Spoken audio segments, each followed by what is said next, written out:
It's personal between me and you, and I'm going to do you some serious harm, you big stiff idiot.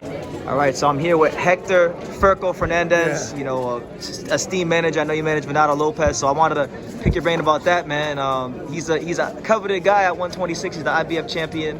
What's next for him? Well, that's the reason why we're here. Venado's about to arrive.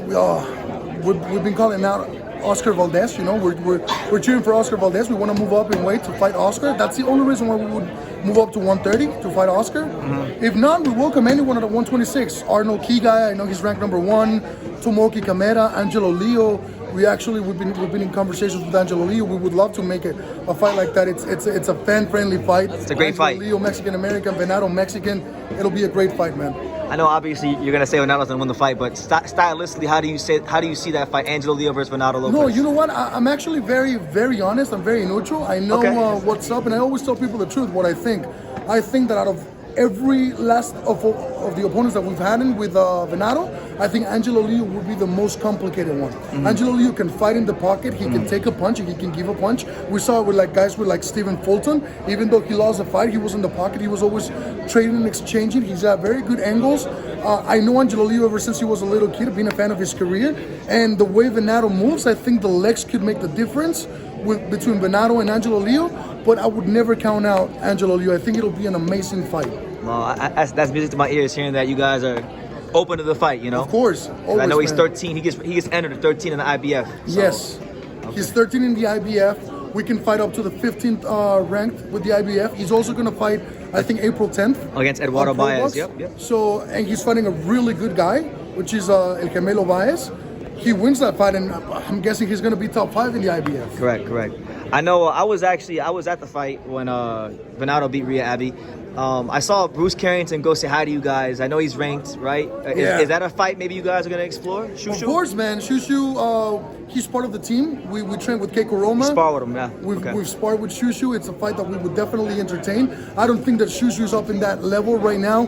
And I'm not talking level boxing-wise. I'm talking money-wise. Money-wise, pay grade. Exactly.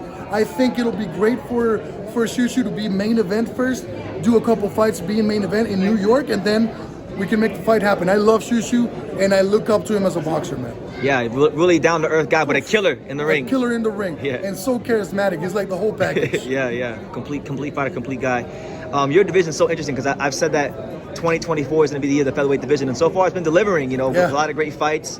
As far as Venado against the champions, you got Espinoza, Mexican, you got Ray Vargas still, who's got the belt, and now Raymond Ford. What do you think about those fights? I don't want to sound bad or stupid, but honestly, I don't think anyone at 126 can beat Venado. Yeah. I think that the only matchup that we can make with Venado that it's going to be very, very competitive, it'll be Inoue. Yeah, really. Inoue moves up to 126 at the end of the year, and I think that's the fight for Venado. And I think Venado stands a very good chance. Venado can take a punch, he can give a punch. He's got really weird angles. He's got no style. Yeah. When they asked me what's Venado's style, I said no style. I don't know. Exactly. Watching him spar Navarrete was one of the funnest things I've ever done. It was. I could imagine. WWE, man.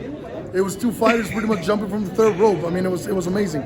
So at 126, I don't want to sound arrogant once again, but I think Raymond Ford is very talented, very skillful, but he was getting beat up by Komoto for 11 and a half rounds.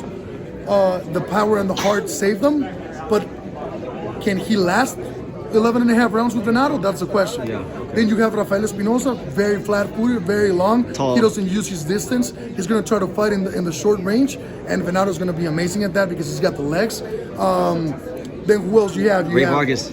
You have Ray Vargas. Ray Vargas really long, but I think he's going downhill. I thought he lost against Nick Ball, to be completely honest with you. So Ray Vargas, he's been fighting once every year. He's older now. He's been through too many wars. I don't think he's there anymore. So I think none of the champions beat Venado Lopez. Okay. So you mentioned Inoue. Is it Venado's unpredictability and his awkwardness? Is that why you feel Venado could be the biggest challenge for Inoue when he comes to the featherweight? 100%. Yeah. 100%. It's that awkward style, it's that ugly style that Venado has that makes him very dangerous. Bernardo Suno was asking me, how did you prepare to beat a guy like Venado? I'm like, who did you hire as a sparring? Navarrete. Yeah, that's about it. And is Navarrete going to take the job of being someone's sparring partner? No. You can get any kind of Mexican, any kind of American fighter or black fighter or any kind of fighter. to try to mimic Venado style, but can you? He's got no style. He breaks all the rules. He breaks every single rule. He comes in with the chin up and the chest out. Yeah. And he still doesn't get punched. How do you do that? I don't know. I've been in his corner the last 3 fights, and I'm in the corner, and I want to give him advice, but what do you tell him? What do you actually tell him? Let your hands Be go. orthodox. Put your hands up. Throw the jab. No, bro. It's just like go out there, have some fun, do it for your kids, do it for your family, do it for Mexico and Mexicali, bro. Yeah, he's just one of those guys where you gotta shut up and just let him be who he is. Exactly. You know, just embrace who he is. Absolutely. Yeah. All right, Fergo. I don't want to hold you much longer, but any final message you want to give to the boxing world about Venado Lopez? Yeah, man. Venado Lopez is here to take on the whole 126 division. We're moving up in weight. If Oscar Valdez wins and he decides to fight us, or if Liam Wilson decides to fight us, we will take one of those opponents because they're with top rank. Yeah. Makes it more easier. He's not going to stay at 130 because at 130 we have Rocky Hernandez, which he fights May 11th. Okay. On Matchroom, he's going to be the main event in Aguascalientes, Mexico. Matchroom goes back to Mexico again. And stay tuned, man. Follow me on Instagram at FercoBox. We just signed 2 more Cuban fighters.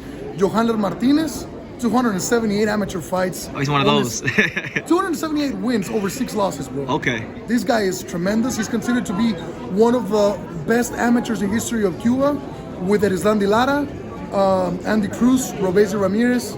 So check him out. That guy is right there, man. Joannis Arguilagos, 2-time world champion in the amateurs, bronze medalist in the Olympics. I have David Medellita Jimenez. He's fighting on the Brian Garcia undercard. So we're getting busy. You're man. staying busy, man. Yeah. Got a good stable going. But, thank you, man. Thank you. Ferco, thank you so much. No, thank you, bro. Thank you for watching another video on the untouchable True School Sports Empire. I'm at the Boxing Hall of Fame out here in Canastota, New York.